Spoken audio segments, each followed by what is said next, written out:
Okay, I am prepared now to finally give an update on this crazy situation where that woman robbed the store, robbed our manager's, stole our assistant manager's purse, and then came down to the shelter here at 11 and Gratiot and invaded our office and robbed our office. So, she has been identified. Her name is Megan Bailey. Megan Bailey. She's from the Flint, Grand Blanc area, which is what we had already suspected. She is facing 2 felony charges. There's a warrant out for her arrest. I've had conversations with the Macomb County prosecutor, and he said it was up to Roseville to actually pick her up and then, do the interrogation and all that stuff. And to make a long story short, I got a phone call on Saturday right out of the blue from Miss Megan Bailey.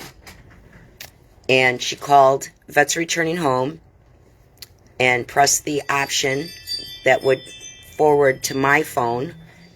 And she said that she's the person that robbed our store. And she said she was very apologetic. She was. She said that she met a guy. His name is Andrew Haviland. And he sold her this whole big story. Said that he was seeing this girl and she worked at the store and she supposedly ripped him off, and he claimed all kinds of things like her car was his, and just a lot of stuff. And she said to me, I know what I did was wrong, but I thought that, she was just horrible, this horrible person, and I was trying to help this poor veteran, even though she knew that it was criminal what she was doing, because that's not the way we do stuff. But, so she says that she did not benefit one dime, that Andrew gave her $30 in gas to come down here. Andrew was with her in the heist. He waited in the car and I think actually drove her car. And but he got all the money and the purse and the gift cards, and she just gave it all to him. As far as going forward now, here's the difficult part that I know that, I'm having a hard time accepting. I would imagine that it's going to be a hard pill to swallow, but she was arrested in the Flint, Grand Blanc, Flint area. And I think it was Thursday night. And so the police department there contacted the Roseville Police Department, and they said they were too busy to come and get her. So they let her go. I am not happy about it, which means that Andrew gets to just skate as well, because he should be brought up on charges as well. And so I'm doing everything in my power. I've been, I had a not very nice conversation with the chief of police. But, I said, I really don't want to make the city of Roseville look bad. Did you want to make a comment, justify your position? He said we were busy. That's all I can tell you. We were busy. We were short-staffed. So they just let her go.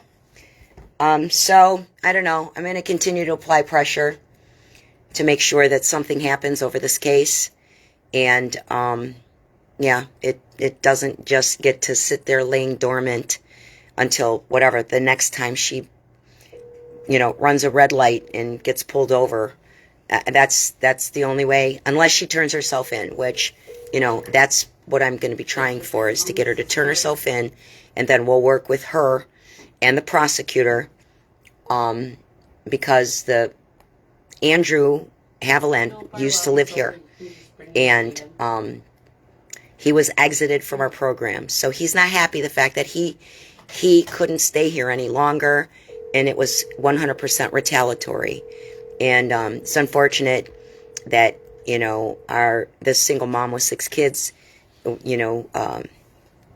she kind of got involved with him and shouldn't have. That was her mistake, and I hope she's learned from that. But anyway, it got ugly, but he needs to be held accountable. So with that said, that's really the only update I have. I will update again, because obviously this is not the final end of the story. But as soon as I know more, I will bring the community up to speed. And I just want to say thank you so much. Thank you from the bottom of my heart for all of the support and well wishes and outrage, because honestly, that's what helped make this go viral. That's what helped us find her. And that's what will, as long as we don't fall asleep on this and make sure that the city of Roseville stays awake on it, then we will get justice. It really has caused, some difficulties here at our facility where these homeless veterans live. They don't know now how dangerous is it here, who's targeting us, do we have to, sleep with one eye open? They've got enough stress on their lives without this kind of ridiculousness.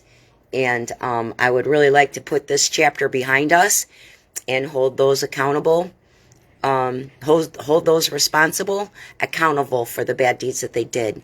But again, thank you so much, and we appreciate your support. Thank you.